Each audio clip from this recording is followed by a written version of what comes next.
Révision pour le brevet de mathématiques avec l'exercice 5 du sujet France métropolitaine septembre 2018 sur le thème de l'algorithmique. Sam a écrit le programme ci-après qui permet de tracer un rectangle comme ci-dessous. Départ, hop. Ce programme comporte deux variables, longueur et largeur, qui représentent les dimensions du rectangle, la longueur, la largeur. On rappelle que l'instruction s'orienter à 90 degrés signifie que l'on s'oriente vers la droite. Voici le script. Quand drapeau vert est cliqué, effacez tout, mettre longueur à 50, mettre largeur à 30, aller à x 2.0, y 2.0, s'orienter à 90 et le bloc rectangle. Et dans le bloc rectangle, nous avons stylo en position d'écriture, répéter, on ne sait pas combien de fois, avancer 2, on ne sait pas, tourner vers la gauche 2, on ne sait pas degré, avancer 2, on ne sait pas combien de pixels, tourner vers la gauche 2, on ne sait pas combien de degrés. Voici la question 1, complétez le bloc rectangle ci-dessus avec les nombres et les variables pour que le script fonctionne. Autrement dit, pour que le script fasse un rectangle. On recopiera et on complétera uniquement la boucle répétée, c'est-à-dire cette boucle-là. Donc, comme on veut un rectangle et qu'un rectangle il a une longueur et une largeur bien définies, en fait, on va demander de répéter deux fois le tracé du demi-rectangle. On va faire hop, hop.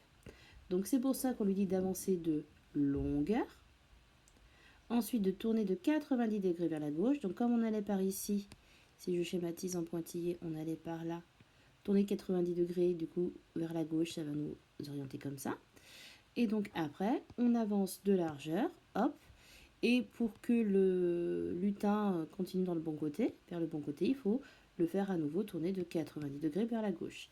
Ainsi, en suivant la boucle, eh bien, il va répéter avancer de longueur, hop, il va se retrouver ici. On lui dit de tourner de 90 dans son sens, il va se retrouver là, et on retombe sur le point de départ. Donc pour le script complet, pour le bloc rectangle, cela donne répéter deux fois, avancer de longueur, tourner 90, avancer de largeur.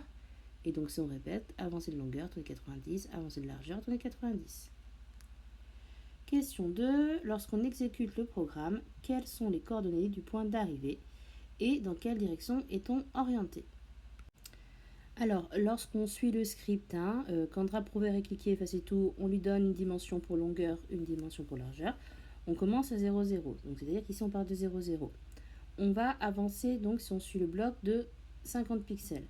On va tourner, puis on avance de 30 pixels. On retourne, on avance, si on suit la boucle, de 50 pixels. On retourne et on avance de 30 pixels. On se retrouve donc aux mêmes coordonnées que le point de départ.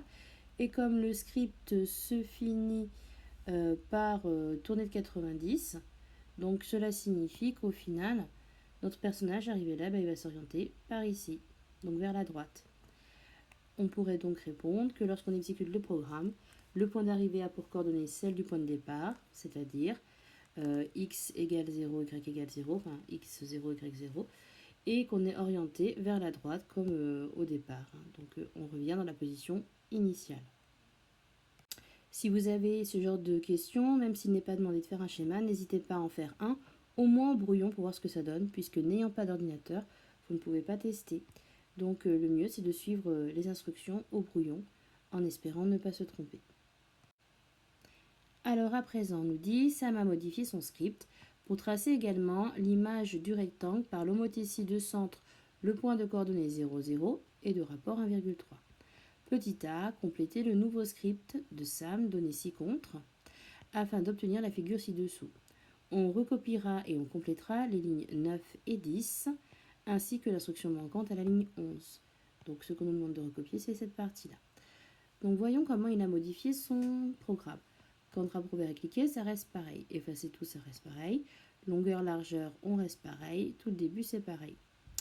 Et donc par rapport au schéma ici, pour savoir quel est le rectangle de départ, parce que vous voyez qu'il y a deux rectangles imbriqués, il faut bien voir que le rapport d'homothétie, c'est 1,3. Qui dit rapport supérieur à 1 dit agrandissement. Donc le deuxième rectangle va être un agrandissement du premier. Du coup, le premier rectangle qu'on a tracé avec le script de base, c'est celui-ci, hein, c'est le plus petit des deux. C'est notre rectangle obtenu avec le premier programme.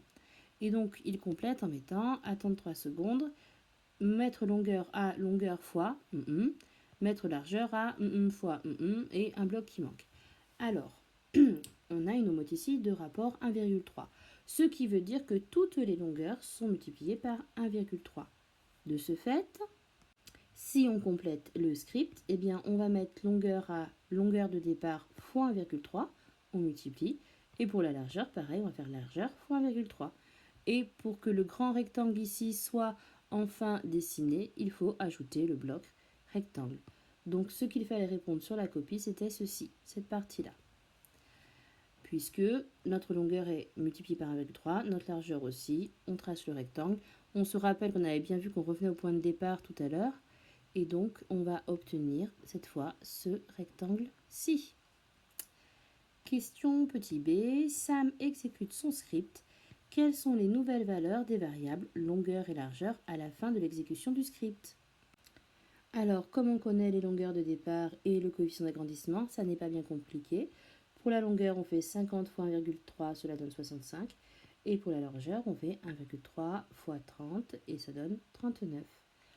Voilà, c'est tout pour cet exercice. Bonne révision!